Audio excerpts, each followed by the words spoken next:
It should be obvious that we cannot solve a crisis with the same methods that got us into it in the first place. This is a last chance saloon. Because if we don't really take the decisions that are vital now, it's going to be almost impossible to catch up. We will end the moratorium on extracting our huge reserves of shale, which could get gas flowing as soon as 6 months. We'll give way. If unprecedented changes are not made and made soon, there will be irreversible damage to the planet. Zero carbon. East Hall.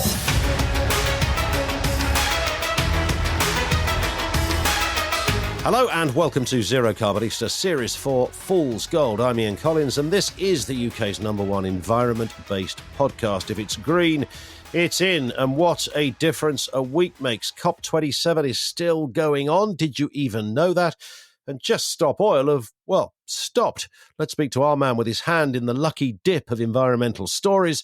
And there are many of them. He is the green entrepreneur and environmentalist Dale Vince. Dale, morning to you. Yeah, morning, Ian. How's things? Oh, good. I mean, just a point on COP27. I want to start straight with a question from Erin on Twitter, who says, COP27 feels very flat.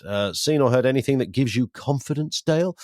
And it's a fair point. I don't think most people even know it's still happening. Well, that is a fair point. I forgot. It's been a bit flat, but I did see something this morning that is a potential great cause for excitement, actually, which is that India has proposed that the world undertakes not just to stop burning coal, but to stop using fossil fuels, full stop. And I think that's incredible. I mean, currently it's being rejected by the other participants at COP, but this is India pushing for the end of fossil fuels. Wow. But at the moment, they kind of stand accused of being one of the worst offenders.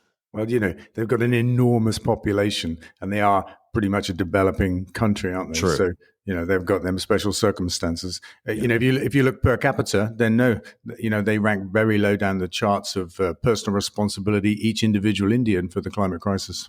Yeah.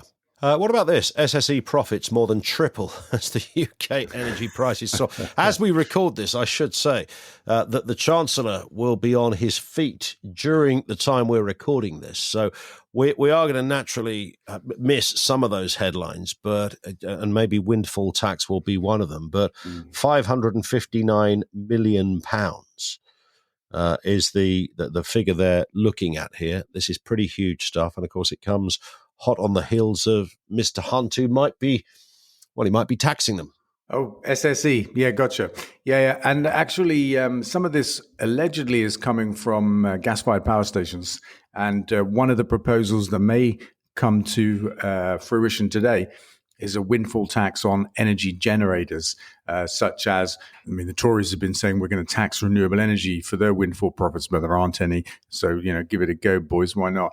But in gas, there is nuclear. I'm not really sure. Biomass, definitely. Drax has been raking it in. So I hope they do, get a hold of that. But of course, we don't have a proper windfall tax on the North Sea oil and gas sector. Rishi Sunak, when he was Chancellor earlier in the year, he did a really lame, half-hearted attempt at a windfall tax. It will only bring in £4 to £5 billion, while the government itself estimates that the oil and gas sector will make £170 billion during this crisis. So, he's tip of the iceberg stuff there. So to then, turn around and say, well, we need to windfall tax generators as well. I think there's a little bit of politics going on here. But hey, what about banks, right? They're raking it in. What about private landlords? They're raking it in. Let's windfall tax all the other people that are really benefiting from this crisis. Graham on LinkedIn says, how does Just Stop Oil stopping the M25 make everyone go mad while the UN climate chief says the world is close to collapse and nobody blinks? And of course, I mentioned at the beginning there, Dale, that Just Stop Oil have kind of stopped at the moment. Yeah, and I was thinking to myself, I think that's because they're all in jail, right? It might be.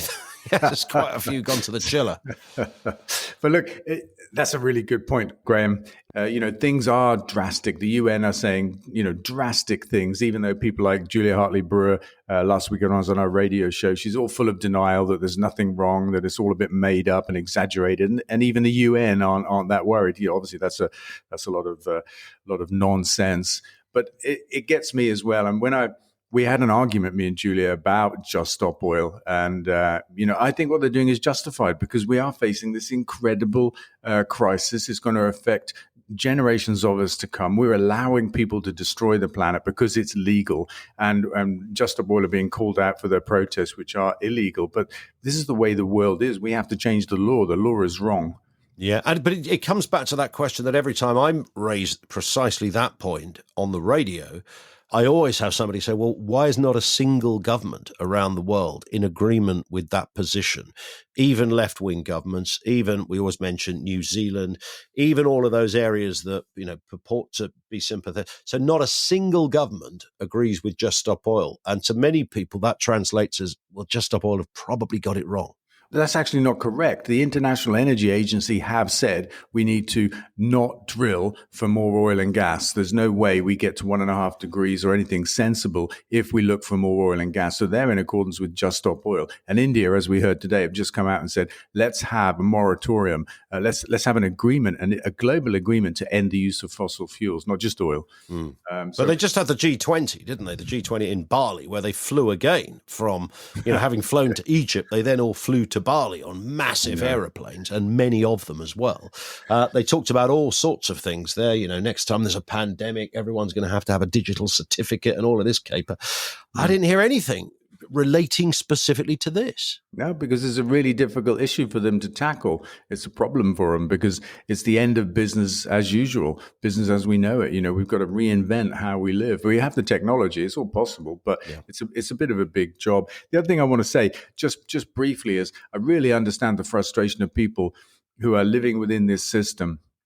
And want to change the rules and throw themselves onto the streets to do this. Look, 1% of the people in our world are causing 50% of the climate crisis. Yeah. 50%. So those people, their lifestyles, the way they live, that's allowed to destroy the future for billions of people. That can't be right.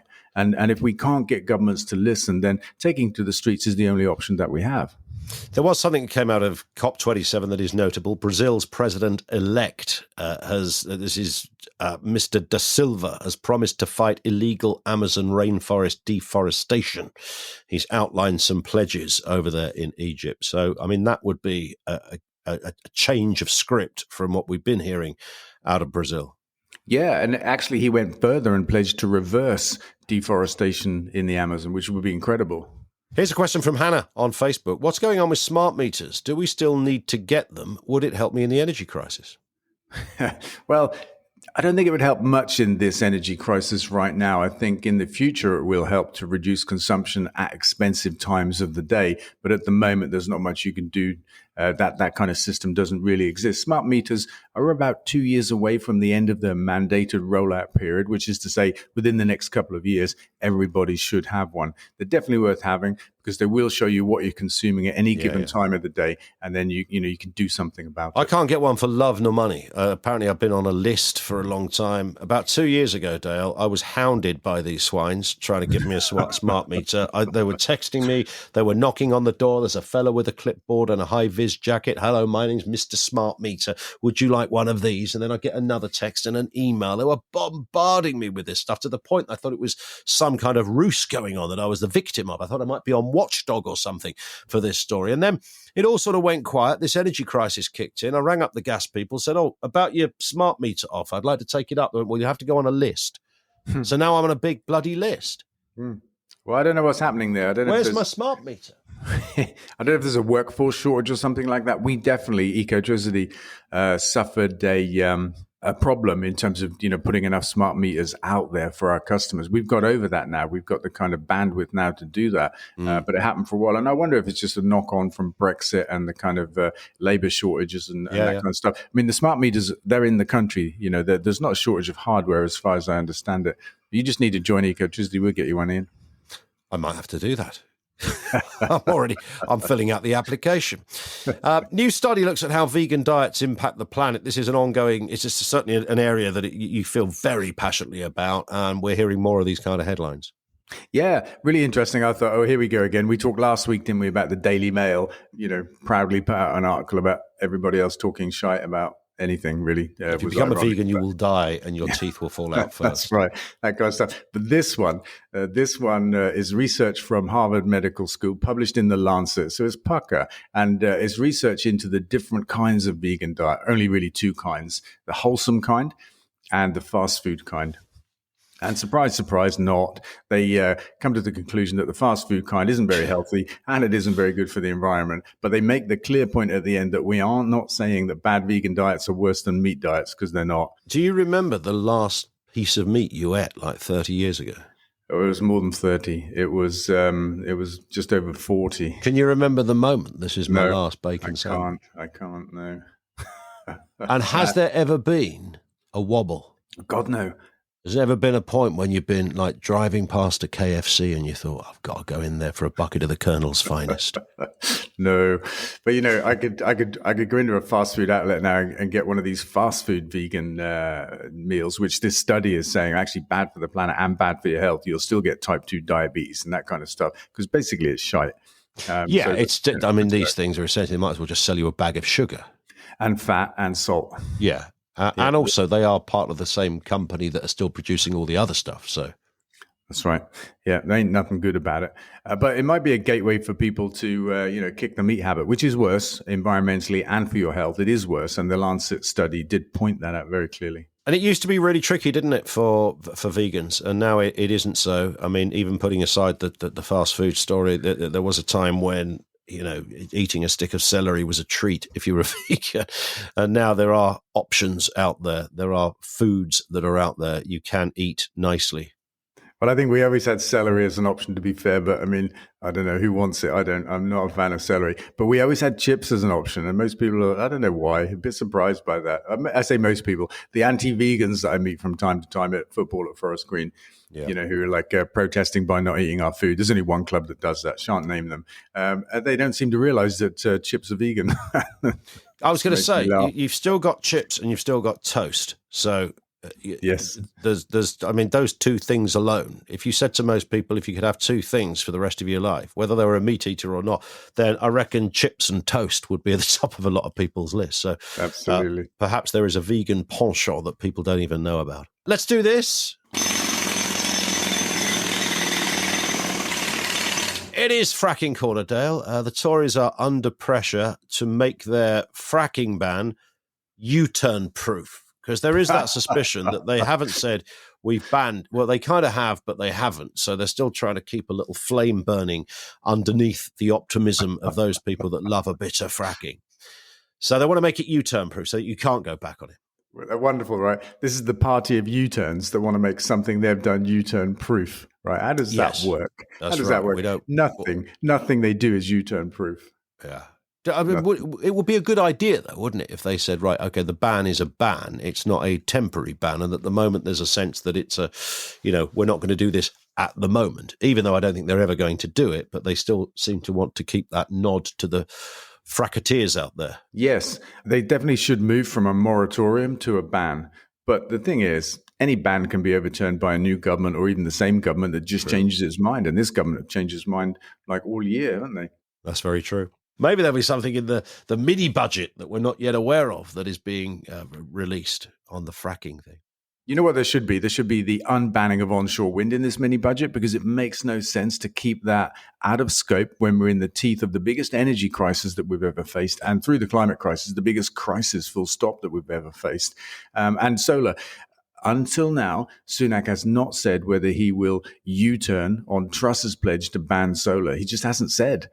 Onshore wind and solar are the two fastest, cheapest, cleanest forms of energy that we can build. And with them, we could get to 100% on the grid within 10 years. What are we waiting for? What are we waiting for? There's the question.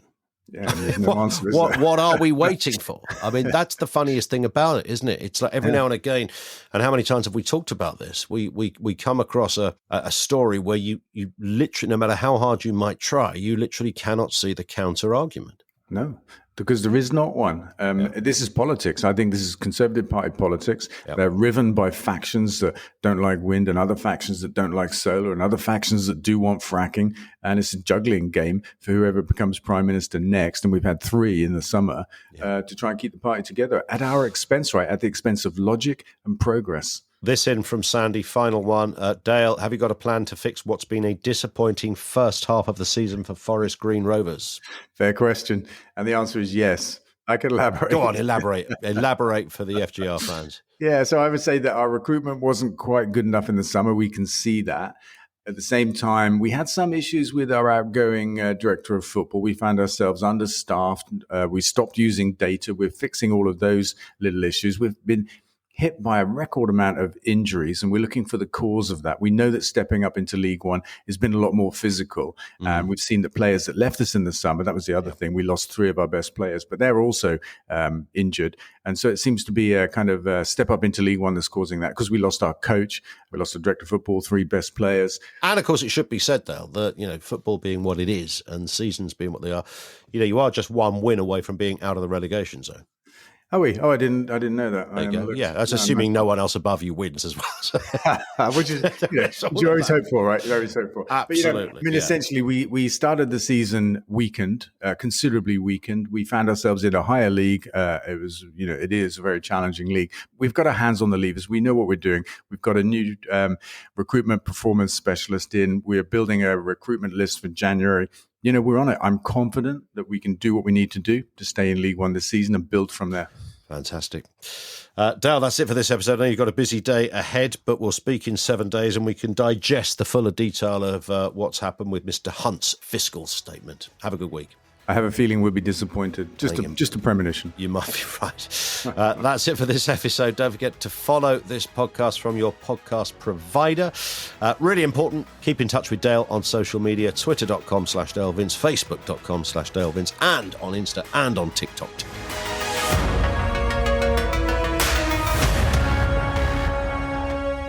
Zero Carbon East on.